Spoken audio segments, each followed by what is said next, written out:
Welcome to video number 2. We're actually on the first Mishnah of Pirkei Avos.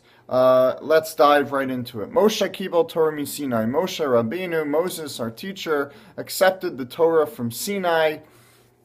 He accepted the written Torah and the encapsulation of the oral Torah and the details and the laws of all the mitzvos from Har Sinai, from Mount Sinai. You'll notice it says mi Sinai, from Sinai, as opposed to from God at Sinai.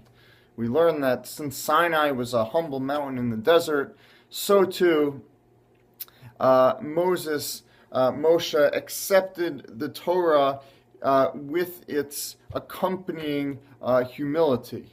That he took the lesson of Sinai, which was a lowly, humble mountain, and he incorporated that into his very being and into his teaching. Masar Yoshua, and he gave it to Joshua, his student, which we've read about and we'll read about again this week. How Yehoshua, originally Hosea, is Moses' prized student and carries out his faithful teachings. Yehoshua l'Zakanim, Joshua to the Zakanim, to the elders that we read about in the Torah, that were the students of Moshe and the students of Joshua, Zakanim Nevi'im, and the Zakanim, the elders, passed down the Torah to the prophets, right? To the prophets that we're familiar with, Samuel and others. Unevim masruha la'anshe knesses agdola, and the prophets gave over the Torah to the anshe knesses agdola, the men of the great assembly. Among them, some of the later prophets, as well as Mordechai from the Megillah, from Megillah's Esther story, men that formulated much of our prayer service, the Shemona Esrei, and formulating that, and many other laws. So they were the latest link that the Mishnah tells us in this chain. Haim Amru Shlosha Dvarim. They said 3 things. Now we're going to see in the Mishnayos, there's going to be lists, a lot of them of three teachings that these great rabbis are going to show us. Havu Masunim Badin. The first one is that we have to be careful and deliberate in judgment. A rabbi gets a call, or a rabbi is sitting as part of as a judge, as part of a court, and there comes a court case in front of them. The Mishnah's teaching: don't just run to give a ruling. Sit, deliberate, discuss, get other opinions, do more research, make sure that you're making the right decision.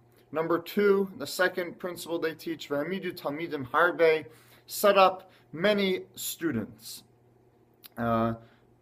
both in quality and quantity, meaning turn people into your students, and also make as many as you can out of them. So hopefully, as we're doing here with the internet and videos, Torah has really sprouted. You have teachers that give classes that get hundreds of hits on various websites, and it's a great thing. And that's an embodiment of this teaching. Hamidu talmidim harbe, have many students. Teach Torah to as many people as you can, and the proliferation and the spreading of that Torah is a great merit to everybody. Last thing, v'asu siag la Torah, make a fence for the Torah.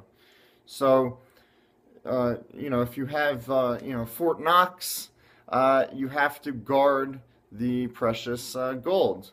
And so the same thing with the Torah. So, for instance, from a halachic siag, from a halachic fence, a halachic way of ensuring the Torah's continued success, if you will. On Shabbat, one should not touch a pen, because you might come to write. You should also not do business, because you might come to have to write to sign a check or something like that. So while writing is the main prohibition ksiva, writing, is the main prohibition, there's the fence of business surrounds that, and therefore one won't come to write if one is careful not to engage in any business. Thank you for listening. Look forward to speaking to you tomorrow.